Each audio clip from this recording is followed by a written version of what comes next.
So I've carried on, and now the wildlife pond come dip pools is 90% there, I believe.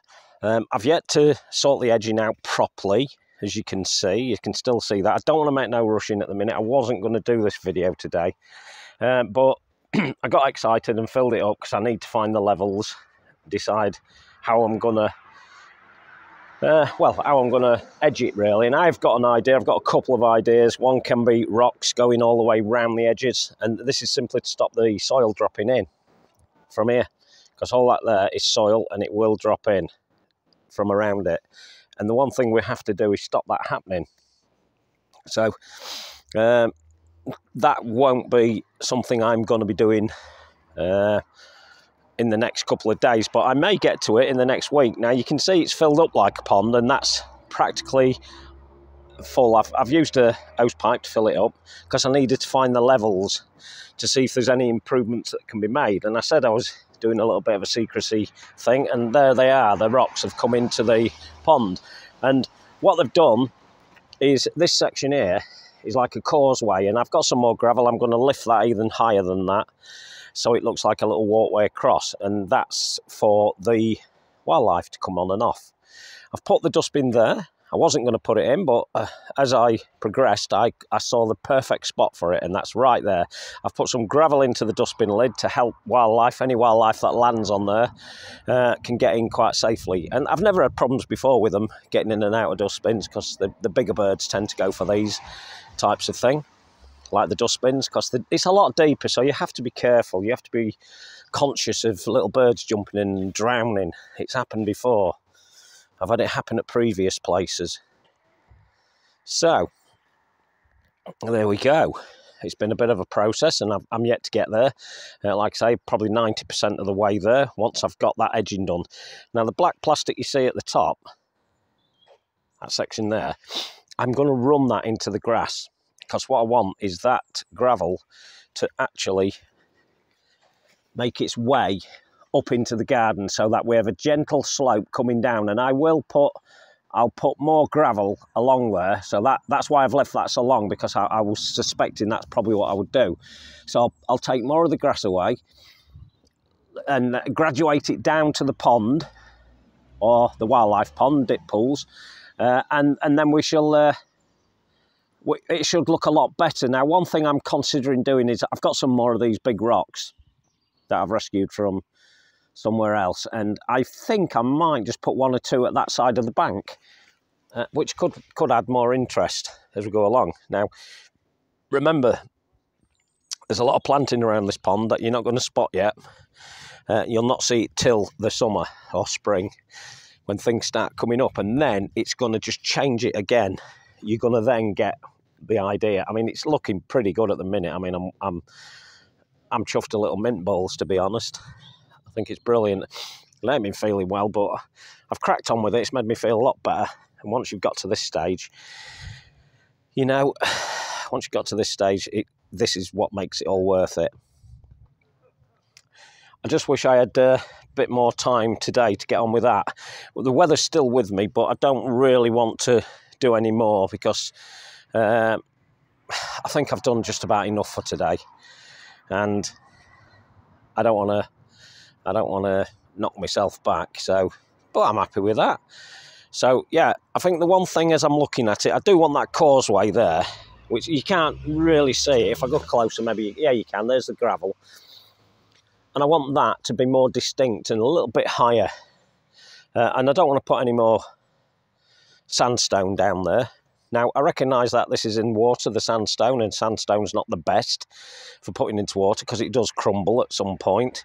But I think this will pretty much outlast me. I don't think I'll have a problem in the next 20, 30 years of this crumbling before I crumble. So it should look good. So I'm really looking forward to it, because in that back corner there, that's where the Rheum palmatum is, where you can see the cobbles on top, or the gravel rather, on top of there. There's a Rheum palmatum under all that. I've yet to expose that, and then I may have to gently move the Rheum palmatum back by about a foot, 2 foot maybe, just so it gets plenty of space. And we got This Rhododendron here, this little one here, that's going to be huge. I've got another one up the garden, as I've shown you before, and that's going to be huge there. And that's just going to set it off nicely there. The miscanthuses should do the thing. We've got 1 or 2 grasses that are going to come over, and plants that are associated with waterways. That'll do very well. Got a Liphrum over there. I think, yep, there's another one here. Another Liphrum in this section here. So these are all water-associated plants, and they should look really nice. Now, I love pines. I love them, absolutely love them. Conifers of all sizes and shapes are great, but I tend to favour the pines myself because I just like them. Pines and the English yew and the Irish yew. They're the ones which are also pines or conifers, but I tend to favour these type. Now, this one's a Mugo type, or is this the Sylvestris? Oh, lost the label, so I can't tell you. I'll be able to tell you if I looked at the other one, because there's another one up the garden. But I tend to go for the Mugo types, but remember, some Mugos are very small and some Mugos get 15, 20 foot. And I've definitely seen them get up to that at Cambridge Botanic Gardens. So, not a lot else to say about that. I shall upload this video. I shall upload the other video first and keep you waiting a little bit.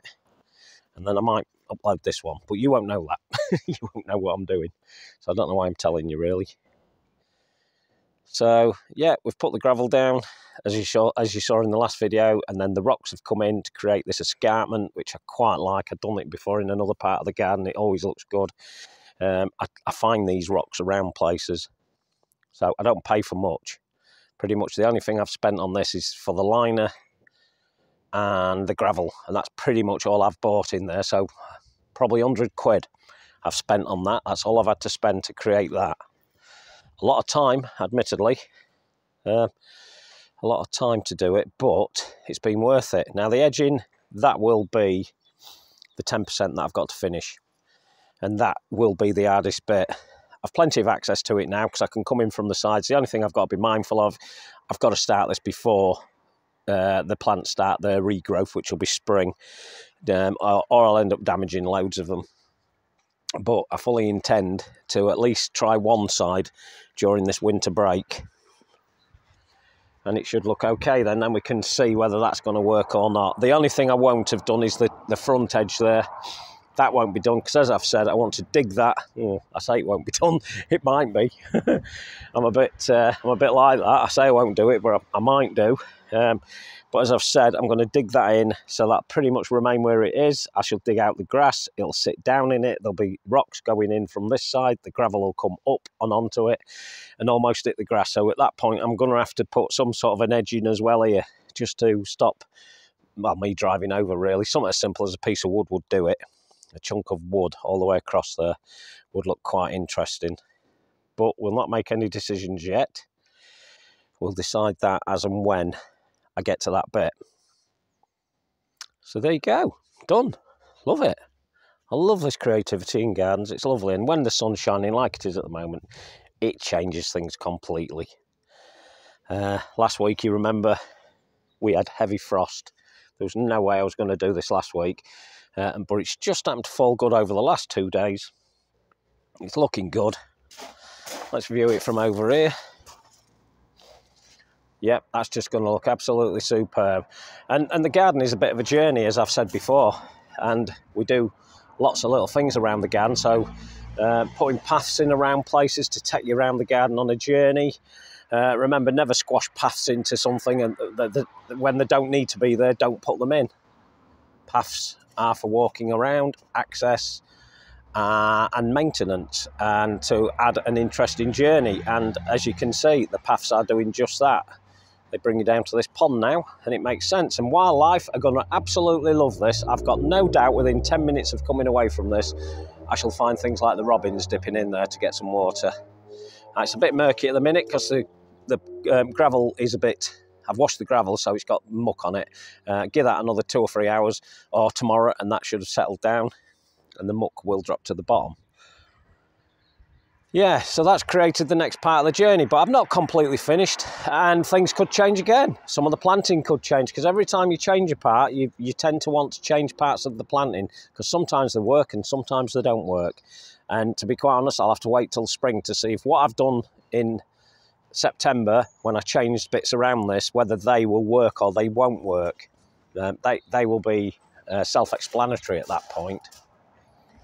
So I'm surprised to see Gertrude Jekyll. This is Gertrude Jekyll, this road, isn't it? It's still full of leaves. I don't know if it's an evergreen. I must do some research on that, but you can see. So you get these little views through, and this is what makes gardens interesting. And that's why I think little features in here. I just love adding little features. So I think that's all I can say really about the wildlife area, pond, dip pool, whatever you want to call it. The dip pools are the two little sections, so they're deeper. They will allow things like frogs to dive in there. I'm not going to put any pond plants in at the minute. I may put one in, but it's not what it was intended for.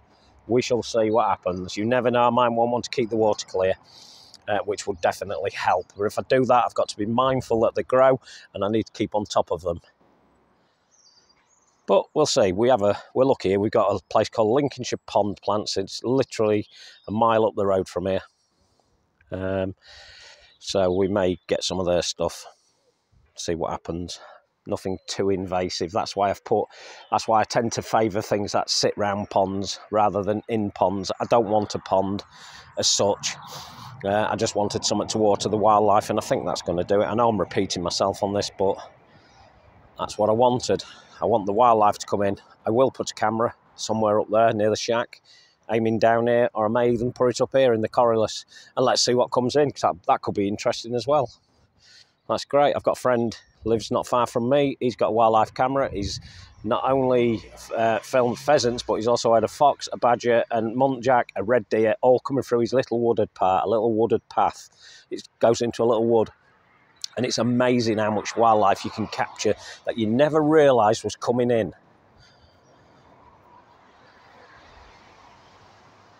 So, the next time I film this particular part will be hopefully when I've managed to do both this side, the back side.